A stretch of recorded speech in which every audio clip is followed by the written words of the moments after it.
श्री शिवाय नमस्तुभ्यम। हम सबको पता है कि 22 जून को स्नान दान की ज्येष्ठ पूर्णिमा पड़ रही है और ये वही पूर्णिमा है जिस दिन हम सभी लोगों को रात 9:15 वाला उपाय को करना होगा। बहुत ही विस्तार से, बहुत ही प्यार से बताऊंगा।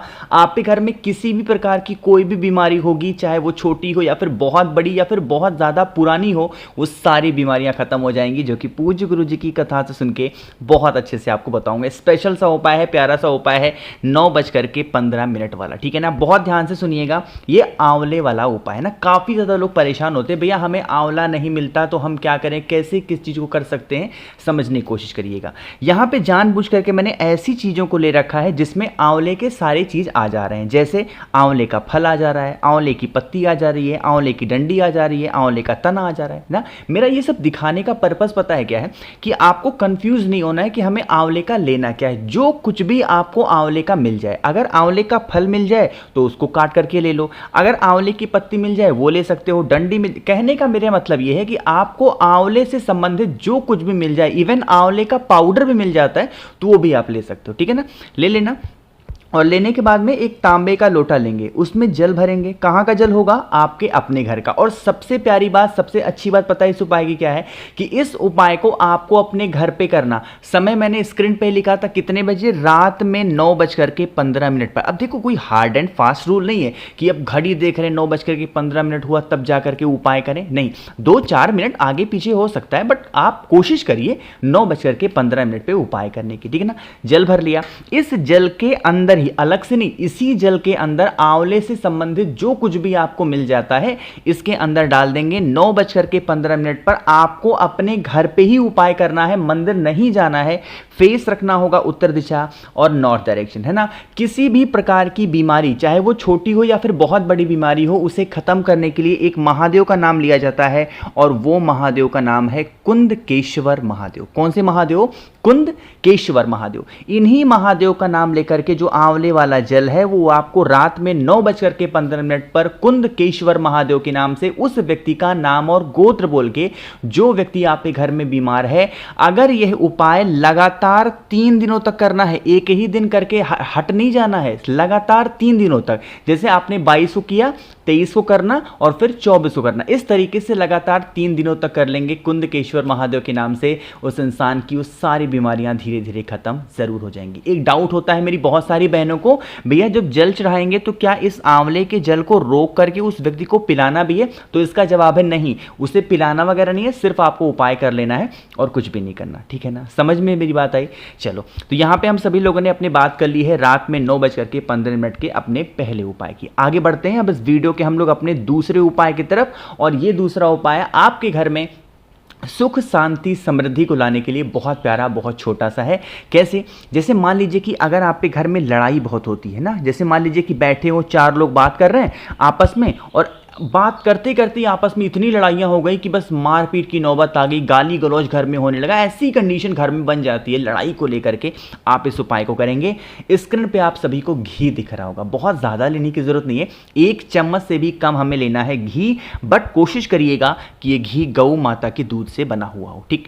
ले लिया। लेने के बाद में पूर्णिमा का तिथि है तो सफ़ेद पुष्प का उपाय हमें ज़रूर करना चाहिए, तो आपको एक सफ़ेद पुष्प भी ले लेना। घी लेंगे, सफ़ेद पुष्प लेंगे और फिर तांबे के लोटे में आपको जल भरना है ना। भर लिया जल को, आपको पहुंचना होगा महादेव के शिवलिंग के पास में। यह उपाय भी आज आपको रात में ही करना है, आपको दिन में करने की जरूरत नहीं है, क्योंकि पूर्णिमा का कोई भी उपाय होता है चंद्र देवता की रोशनी में ही किया जाता है, इसलिए ध्यान रखिएगा। जो आपके पास में घी है ना, उस घी को आपको माता अशोक सुंदरी के स्थान पर लेपन करना है। जिस प्रकार से मैं यहां पे देखो लेपन कर रहा हूं, आपको भी ऐसे लेपन करना है ना।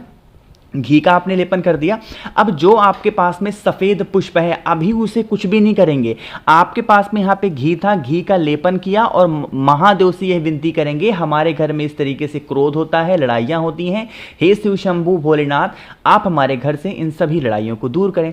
ऐसे प्रार्थना करके और उसके बाद में 1 लोटा शुद्ध जल तांबे के लोटे से श्री शिवाय नमस्तुभ्यम का जप करते हुए समर्पित करेंगे। इतना हो गया। अभी आपके पास में एक सफ़ेद पुष्प बचा हुआ है कि नहीं है? आपको उस सफ़ेद पुष्प को, जो व्यक्ति लड़ाई करता है उस इंसान का नाम और गोत्र बोल के जल चढ़ाने के बाद में महादेव के शिवलिंग के ऊपर चंद्रमौली महादेव। फिर से बोल रहा हूं, महादेव का नाम पूर्णिमा के दिन लिया जाता है। कौन सा नाम?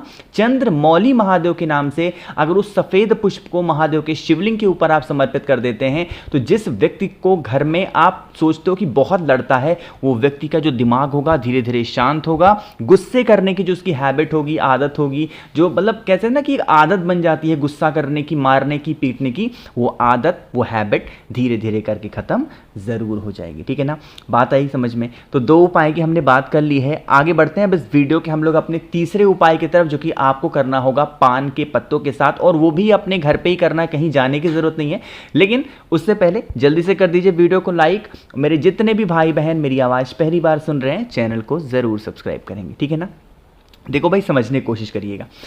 अब बात करते हैं सबसे पहले कि भैया इस उपाय को करने से हमें फायदा क्या होगा। तो पान के पत्ते का उपाय है, तो यह किसके लिए है? प्रेम को बढ़ाने के लिए। कि अगर आपके घर में कोई ऐसा व्यक्ति है जो आपसे बहुत क्रोध करता है, मतलब आपसे ठीक से बातें ही नहीं करना, आपकी घर में इज्जत ही नहीं है, ना सास इज्जत कर रही, ना ससुर इज्जत कर रहे, ना हस्बैंड कर रहा, ना वाइफ इज्जत कर रही, ना बच्चे कर रहे हैं, ऐसी कंडीशन घर में बनी है, तो आपको एक पान का पत्ता लेना। ठीक है ना?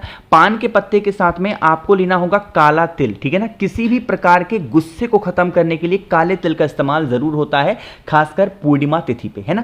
क्या करना है, आपके पास में है इस तरीके से पान का पत्ता। पान के पत्ते के ऊपर सबसे पहले करेंगे थोड़ा सा लाल चंदन या फिर सिंदूर हो आपके पास में तो उससे भी आप कर सकते हो, इस तरीके से लेपन करेंगे। ठीक है ना? लेपन कर दिया। जो आपके पास में काला तिल है, उस काले तिल को आपको इसी लेपन किए हुए लाल चंदन के ऊपर अच्छे तरीके से रख देना। रख दिया, फिर आप इस पान के पत्ते को उठाना, और उठाने के बाद में आपके ही घर में जो भी भगवान विष्णु यानी कि भगवान सत्यनारायण की फोटो, मूर्ति, प्रतिमा हो, उन्हीं के सामने आपको उस व्यक्ति का नाम और गोत्र बोल करके समर्पित करना है, रखना है। यह काम आपको पूर्णिमा की रात में पूरी रात उस पान के पत्ते को भगवान के सामने आपको रख देना। रखने के बाद में अगले दिन जब आप सुबह सो करके उठें तो उस रखे हुए पान के पत्ते को उठाना, और उठाने के बाद में आपके घर के आसपास में कोई भी हरा भरा पेड़ हो, जरूरी नहीं है कि पीपल का हो, वट का पेड़ हो, बरगद का हो, नहीं, कोई भी हरा भरा पेड़ हो, उस हरे भरे पेड़ के नीचे ले जाकर के अगर उस पान के पत्ते को आप रखाते हैं तो आपके घर में प्रेम, सद्भावना हमेशा बनी रहेगी। यह उपाय पूज्य गुरु जी की कथा के नहीं है, जबकि उनकी किताब पंच तत्व के हैं। ठीक है ना? बहुत ही ध्यान से, बहुत ही प्यार से इस उपाय को करने की कोशिश करिएगा। अगर आप अपने घर में प्रेम चाहते हैं और या आप ये सोचते हो कि हमारी पूरी फैमिली में कभी कोई लड़ाई झगड़े ना हो, हमेशा हमारा परिवार खुश रहे। ठीक है ना? करिएगा जरूर।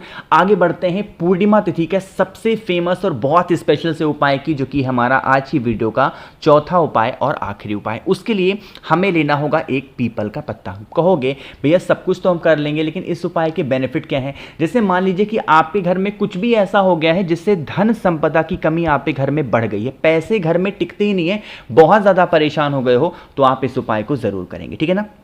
हाँ, कर्ज मुक्ति के लिए भी उपाय कर सकते हैं, कोई दिक्कत नहीं है। उसके लिए एक पीपल का पत्ता लेना है। जरूरी नहीं है कि पीपल का पत्ता अपने हाथों से ही तोड़ करके लाना है, नहीं, एक पीपल का पत्ता लेंगे और उस पीपल के पत्ते के साथ में आपको इस तरीके से लेना होगा हल्दी की गांठ। है ना? पीसी हल्दी नहीं, हल्दी की गांठ 1 या 2 ले लेंगे। हल्दी की गांठ के साथ में आपको लेना होगा एक आपको बेल पत्र लेना होगा, और साथ ही साथ आपको एक शमी का पत्ता, एक बेल पत्र, एक पीपल का पत्ता और आपको हल्दी की कुछ गांठ। इन सभी चीजों को लेकर के एक तांबे का लोटा लेंगे, उस तांबे के लोटे में आपको जल भरना। ठीक है ना? जल को भरने के बाद में जितनी चीजें मैंने आपको दिखाई, उन सभी चीजों को इस कलश के अंदर डाल देना, और आपको मां लक्ष्मी का ध्यान करते हुए, स्मरण करते हुए इस पूरे के पूरे जल को महादेव के शिवलिंग के ऊपर समर्पित कर देंगे, चंद्रेश्वर महादेव के नाम से। अब जैसे ही मैंने कहा महादेव के शिवलिंग के ऊपर समर्पित कर देंगे, काफी लोग कहेंगे भैया हल्दी तो महादेव को नहीं चढ़ती है, तो वैसे आप इस उपाय को कर सकते हैं, कोई दिक्कत नहीं है, कोई प्रॉब्लम नहीं है। बट जिनको दिक्कत है इस उपाय को करने में, वो किसी पेड़ के नीचे जाकर के भी इस उपाय को कर सकते हैं। अगर महादेव के शिवलिंग के पास में नहीं करना, आपके घर के आसपास कोई हरा भरा पेड़ हो, तो वहां पे भी जाकर के मां लक्ष्मी यानी कि माता श्री का नाम लेकर के अगर आप समर्पित कर देते हैं, तो आपके घर में कभी धन संपदा की कमी नहीं हो सकती। और अगर कर्ज में बहुत ज्यादा डूबे हो, पैसे घर में टिकते नहीं है, तो कर्ज की समस्याएं हमेशा खत्म जरूर हो जाएंगी। ठीक है ना? करके देखिए, करिएगा। इससे सुंदर उपाय आपको नहीं मिल सकता अपने घर में धन संपदा को बढ़ाने के लिए। मैंने कोशिश की अच्छा समझाने की। वीडियो पसंद आई हो तो आपको वीडियो को लाइक करना होगा। मेरे जितने भी भाई बहन मेरी आवाज़ पहली बार सुन रहे हैं, चैनल को सब्सक्राइब करिएगा। कुछ पूछना है नीचे कमेंट सेक्शन में पूछें, और अगर आपको मुझसे फ़ोन पे बातें करनी है, मैसेज बातें करनी है, तो आप हमें इंस्टाग्राम या फेसबुक पे फॉलो कर सकते हैं। उसके लिए आपको सर्च करना है द नेचुरल प्लैनेट 108। श्री शिवाय नमस्तुभ्यम।